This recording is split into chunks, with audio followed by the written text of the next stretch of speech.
Reserve your right to think, for even to think wrongly is better than not to think at all. Look around you, the noise, the anger, the wars, the political debates, the endless opinions. Everyone is shouting, no one is listening. Empires crumble on screens while we argue about filters. You wake up, open your phone, and the world is already on fire. One click brings despair, another brings distraction. Truth is no longer a light, it's a target. They say the world has lost its mind. I say it has simply forgotten how to think. I have seen this before. My name is Hypatia of Alexandria.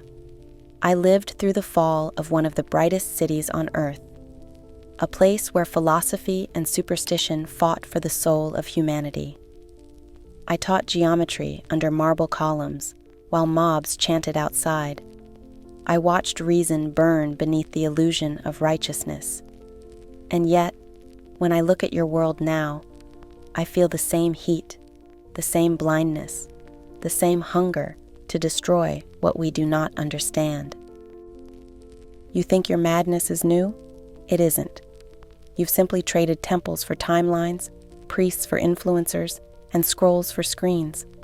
My people killed for gods, yours cancel for causes. Both call it virtue. Both confuse noise with truth. Your age is brilliant in all the wrong ways. You can measure the stars, but not your anger. You can cure diseases, but not hatred. You know how to capture light, but not how to see. You build towers of knowledge and call them progress, but beneath them, your spirit trembles, starving for wisdom. When I walked through the streets of Alexandria, I could feel the city shaking. The tension between faith and fear, the way people clung to their certainties as if ignorance could save them. I see that same trembling now, in your comments, your headlines, your silent exhaustion. The world is louder than ever, yet lonelier than it's ever been. And I say all this not from a pedestal. Trust me, I was no saint. I've lost my temper in debates, dismissed fools too quickly, and loved my own voice a little too much. Wisdom doesn't come from superiority.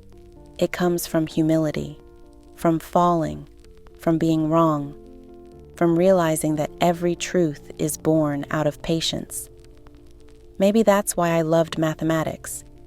Numbers don't argue. They wait for you to notice their harmony. You ask how to stay wise in a world gone mad? Begin by protecting your mind as if it were sacred ground. Wisdom is not a luxury, it's survival. It begins when you stop reacting and start observing, when you choose curiosity over rage, humility over ego, silence over spectacle. I used to tell my students that philosophy was not about cleverness, it was about courage. The courage to doubt your own side, to hold compassion in the face of contempt, to keep thinking when everyone else is screaming. That's what reason truly is. Not cold logic, but warmth that refuses to turn into hatred. But you must be careful. The modern world doesn't want philosophers. It wants performers.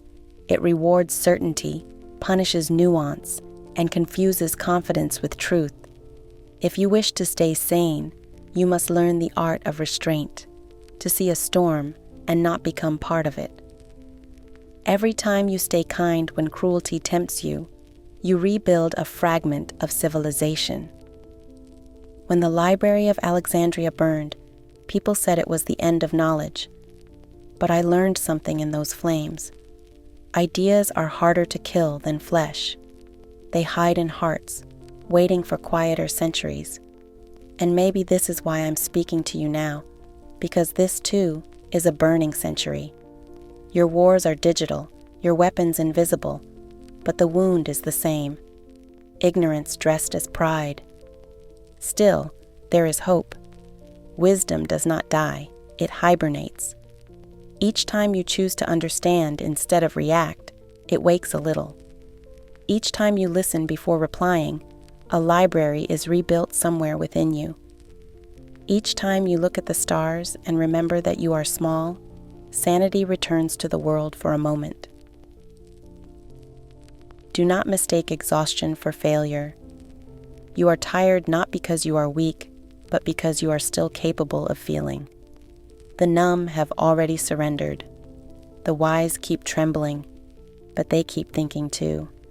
That trembling means your soul is still alive. So breathe. Step back from the madness. Don't let the algorithm tell you what to fear, or what to hate, or what to become. Turn your face to something timeless. Music, moonlight, and honest conversation. That's where wisdom hides now, in the small, unmarketable things. And if you fall back into distraction tomorrow, don't despair. Even I lost myself in noise sometimes, and I had fewer notifications to blame.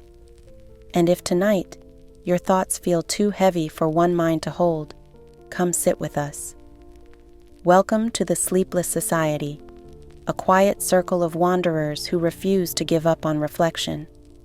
Some nights Pascal is here, still fighting his diversions. Other nights Kierkegaard trembles with faith.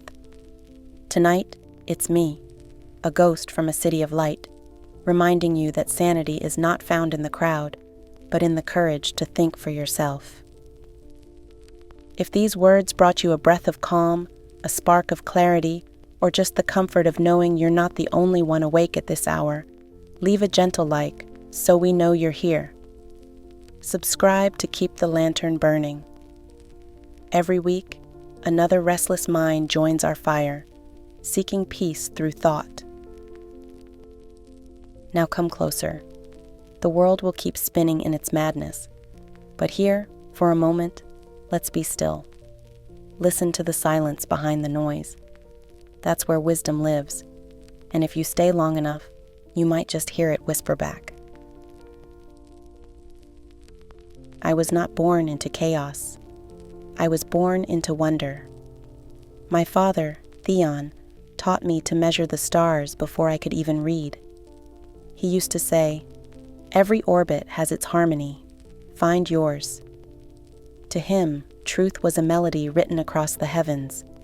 We spent nights on the roof, tracing constellations with our fingers, whispering names of planets like prayers.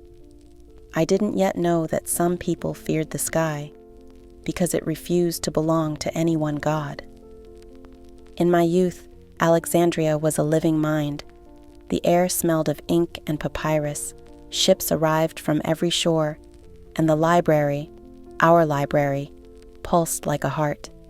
Inside, languages collided without violence. Mathematics shared a table with poetry. Logic debated love.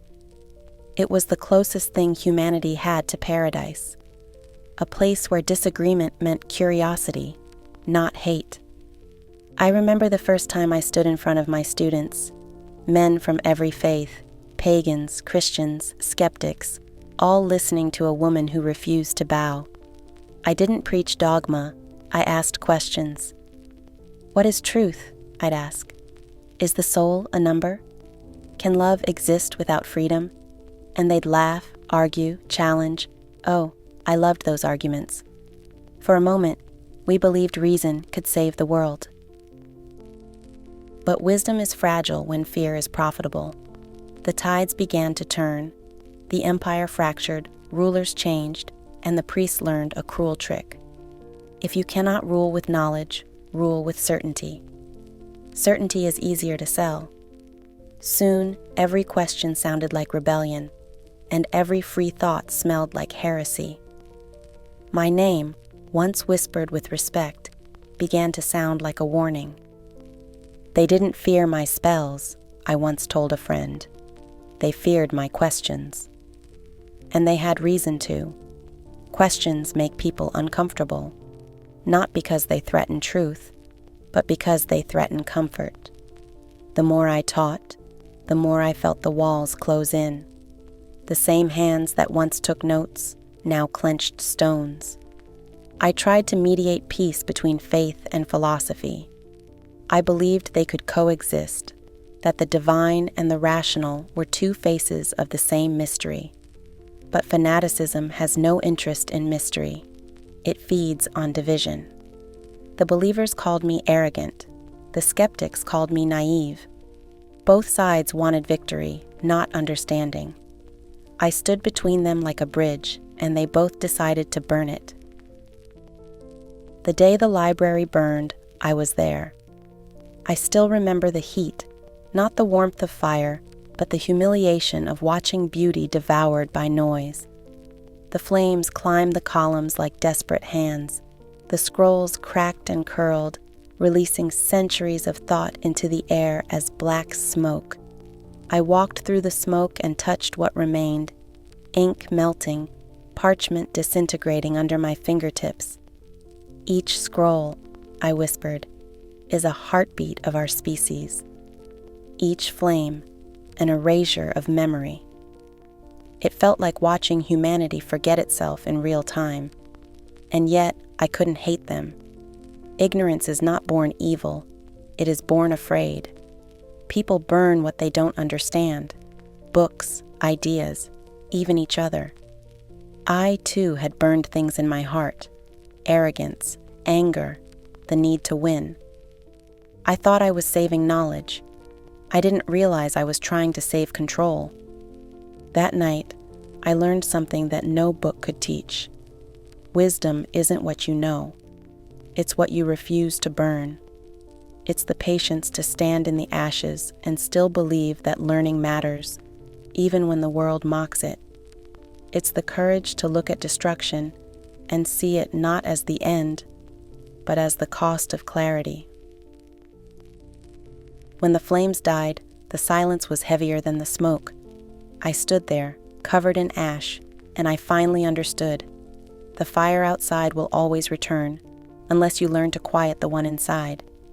The anger, the pride, the endless need to prove you're right. That's the real inferno. And if you cannot master it, it will consume everything you love. So I began again, not as a savior, but as a student. I swept the ashes, gathered the fragments that survived, and taught under the open sky. I told my students that nothing written is ever truly lost. Ideas migrate. They find new hosts, minds humble enough to listen, hearts brave enough to change. And maybe that's why I'm speaking to you now, across centuries of ruins and noise, because your world is burning again. Different flames, same ignorance. But this time, you still have a chance to listen before everything turns to smoke. The question is, will you? After the fire, I could no longer look at books the same way. They felt too fragile, too human. The wind could scatter a lifetime of thought in a heartbeat, and yet the stars never flinched. That was when I understood. The universe itself was the first book, and reason, the art of learning to read it. To think is not to conquer the world. It is to listen to it. I used to sit beneath the sky and draw circles in the sand. Geometry was never about power or control. It was a prayer for understanding. Each equation was a gesture of humility, the mind kneeling before order, not inventing it. Truth, for me, was not a conquest, it was a courtship. You approach it slowly, with patience, with curiosity, with love. People think reason is cold, that it strips the world of wonder. They are wrong. Wonder is the beginning of all reason. Truth and wonder were never enemies until men made them so. The cosmos was harmony made visible, music written in numbers, beauty disguised as logic. When I taught astronomy, I didn't speak of orbits and distances. I spoke of balance, of listening to the rhythm that holds everything together. Philosophy, mathematics, and spirituality. They once spoke the same language. They were all ways of saying the same thing, that meaning is woven into everything, and that our task is not to possess it, but to perceive it. When a craftsman shapes a wheel, when a poet finds the perfect line, when a scientist discovers a law, they are all practicing the same devotion, the worship of truth through precision. But somewhere along the way, we broke the harmony. The more men sought certainty, the less they could bear ambiguity. They began to replace reverence with arrogance, questions with conclusions. Knowledge became a competition. Understanding became currency. And wisdom began to sound slow, old-fashioned, inconvenient. I see the same disease thriving in your age. You drown in information, but starve for meaning. You scroll for truth and call it research. You collect data like seashells, hoping one of them will sound like the ocean. Knowledge multiplies, wisdom thins. The modern mind is overfed and undernourished, full of facts, empty of understanding.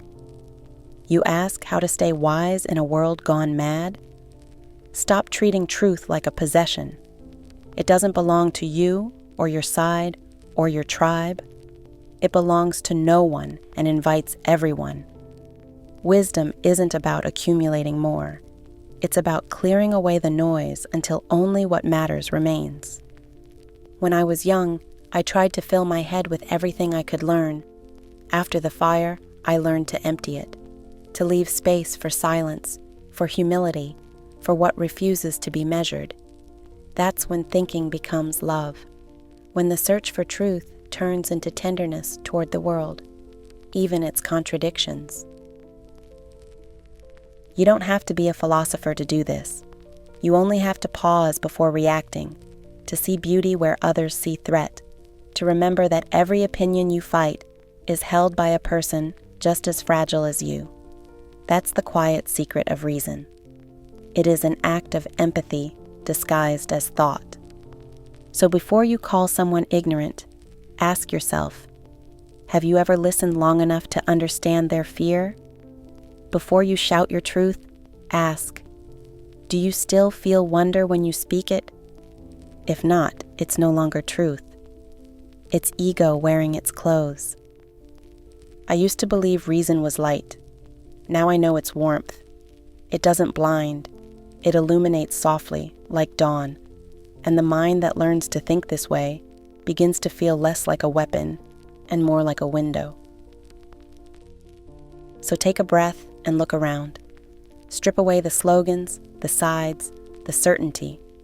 What remains, that quiet awareness, that gentleness that sees without judging, that's wisdom. It doesn't arrive with applause. It arrives in silence, when you've cleared enough of yourself to let it in. Let's look then at your age, this new Alexandria of glass and pixels, and see what kind of madness it shelters. You replace temples with timelines. You trade truth for trends. And the gods you worship now have logos. I scroll through your age. Yes, I've learned to scroll. And I can't help but smile. At least my mobs carried stones. Yours carry hashtags. I see your new Alexandria glowing in the dark. Towers of glass. Oceans of data. The hum of servers replacing the hum of prayers. You call it progress. It's more like a nervous breakdown with better lighting. Don't mistake my irony for superiority. I'm amused, not angry. Every civilization believes it's the first to go mad, until it studies the ruins. The tools change, the temptation stays the same. Certainty, noise, pride. You used to build cathedrals. Now you build comment sections. Both are places where people shout to be seen by something larger than themselves. The cult of opinion has replaced the search for understanding. Outrage has become entertainment. You tune in not to learn, but to witness another scandal, another downfall. Anger gives you belonging, and algorithms reward you for it. You think you're consuming information, but it's consuming you. And silence. Oh, how you fear silence. In my day, people feared the void of space. You fear the void of your own mind. The moment things go quiet, you reach for a screen as if it were oxygen. You're terrified of meeting yourself without distraction. I understand. I used to fill my hours with teaching, thinking it was purpose. Sometimes it was just noise dressed as duty. You've also built a new religion, data. You pray to algorithms, confess your desires to search bars, and wait for a higher power called the feed to tell you what to think. The danger was never faith itself.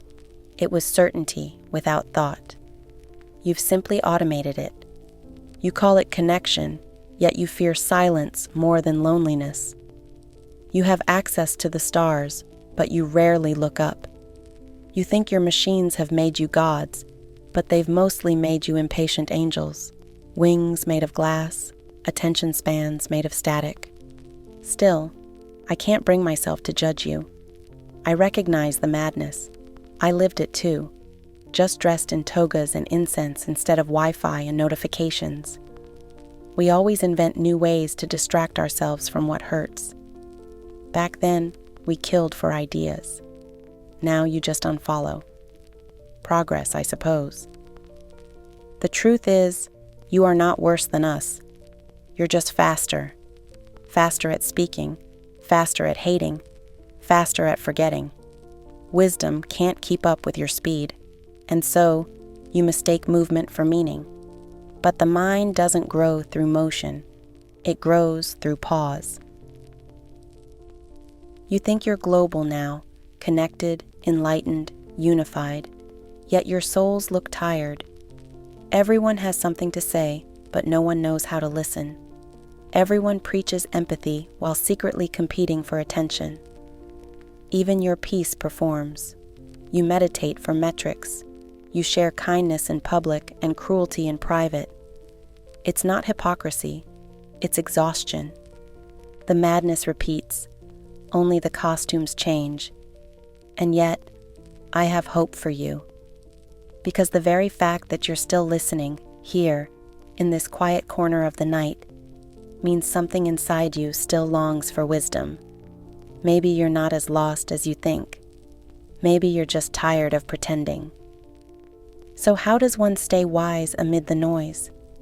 By remembering that wisdom begins where shouting ends. When you dare to fall silent, you'll hear it again. That ancient hum behind all things, the music I once traced in the stars. It's still there. It never left. Now, take a breath. Step away from the crowd. The next chapter begins not with a fight, but with a choice. The courage to think quietly for yourself. They could strip me of my robe, not of my reason. By the time they came for me, I was already guilty, not of any crime, but of independence. Alexandria had turned into a battlefield between the church and the old gods, between politics and faith, between fear and understanding. I was caught in the middle, teaching logic while the world was choosing sides. As a woman teaching men, I was already a scandal. As a philosopher respected by governors and bishops alike, I was a threat. I had advised Orestes, the Roman prefect of Egypt, a man who believed, as I did, that reason could unite the divided city. But the Bishop Cyril saw my influence as blasphemy. He called me the witch of philosophy. The crowd needed a villain. I was convenient. They said I bewitched men with words. In truth, I only reminded them to think for themselves. But in an age ruled by fear, thinking freely is the most unforgivable spell.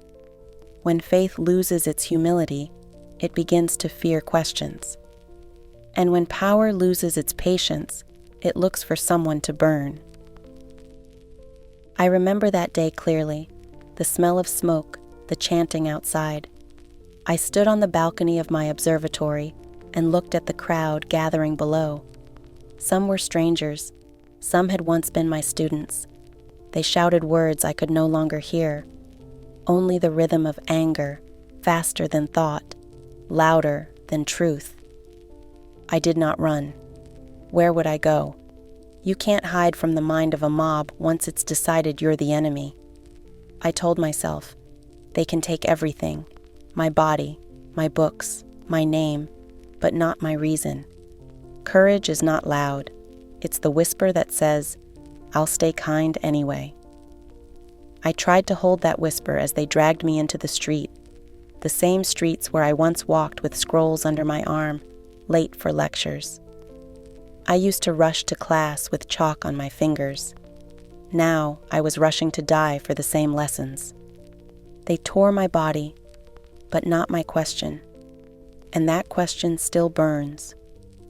Why do we destroy what we don't understand?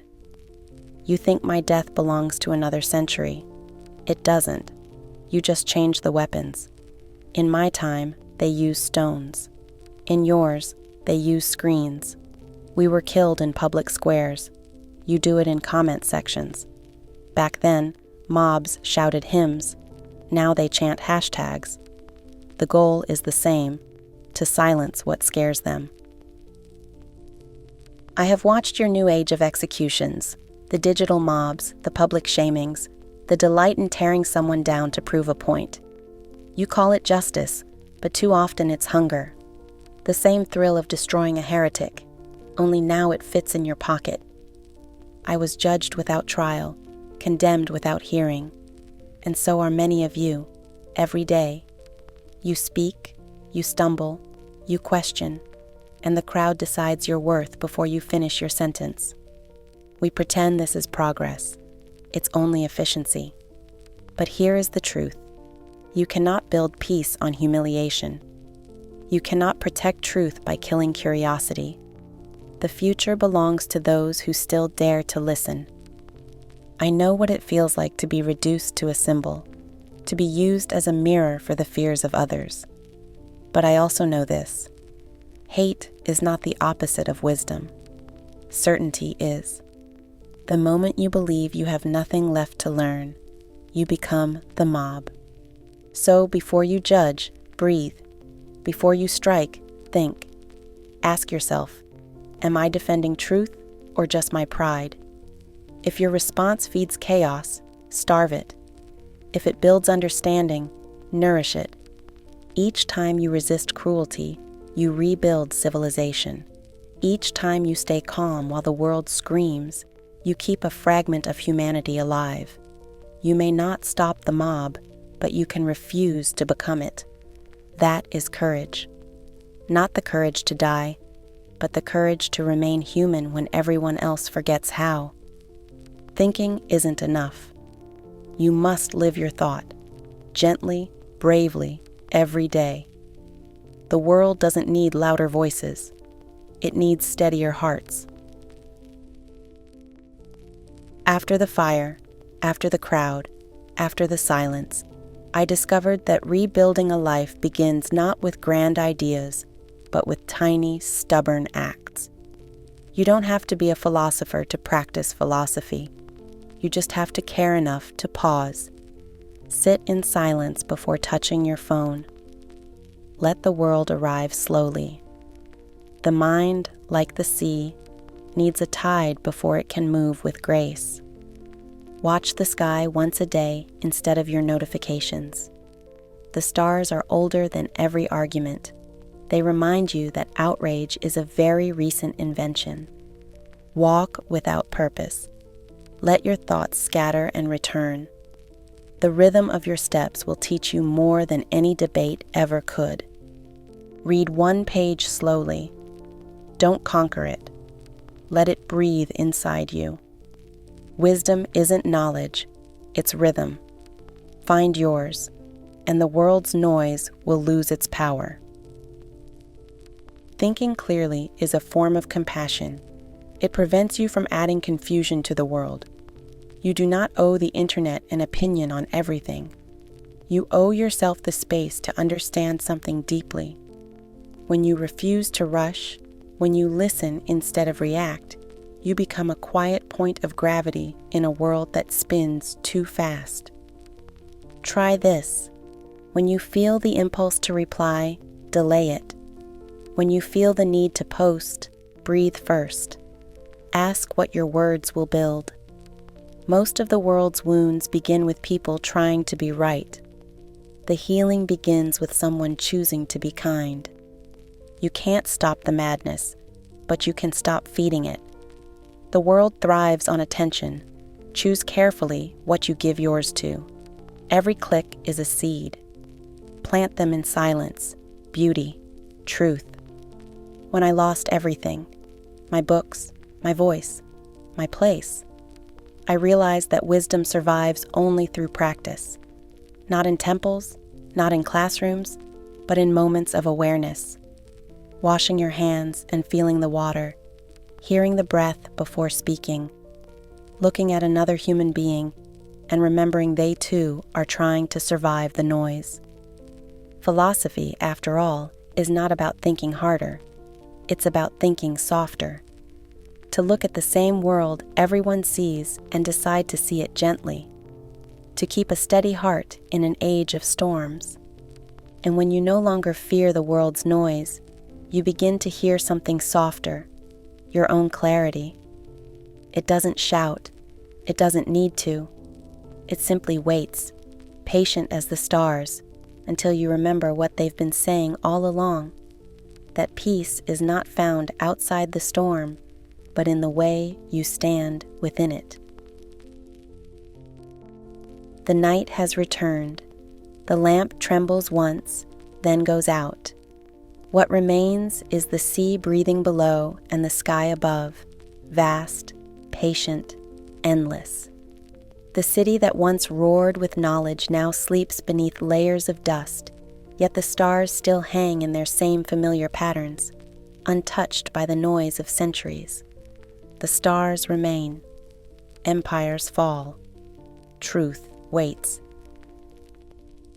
When they came for me, I felt no hatred, only clarity. For a brief moment, as hands reached toward me, I saw in their eyes the same fear I had once felt when the unknown grew too wide to bear. They were not monsters, only men. Lost, frightened, desperate for certainty. I forgave them, quietly. Because the body dies, but truth only changes form. I looked at the sky one last time, and it felt like looking into a mirror that finally reflected peace. Perhaps that's what wisdom is, the art of disappearing without vanishing. You see, staying wise in a mad world is not about escape. It is endurance through understanding. It is seeing through illusion and still choosing tenderness. It is believing that gentleness can outlive violence and that clarity can survive confusion. The world has always been mad. That is not the tragedy. The tragedy is when we stop seeing beauty inside the madness. So if the world feels too heavy tonight, let it spin without you for a while. Breathe. The same stars that watched over me now watch over you. The same truth I died for still hums quietly in every act of patience, in every honest word, in every moment of calm you dare to keep. Stay gentle. Stay awake. The world needs quiet minds more than ever. If this story brought you calm, share it with someone who's losing faith in humanity. Here, in the Sleepless Society, we don't run from the night. We learn to read its stars. The stars over ancient Alexandria dissolve into the lights of your city. Screens flicker, buildings glow, and somewhere a single human looks up and recognizes the same silence I once loved. Take care, my sleepless friend.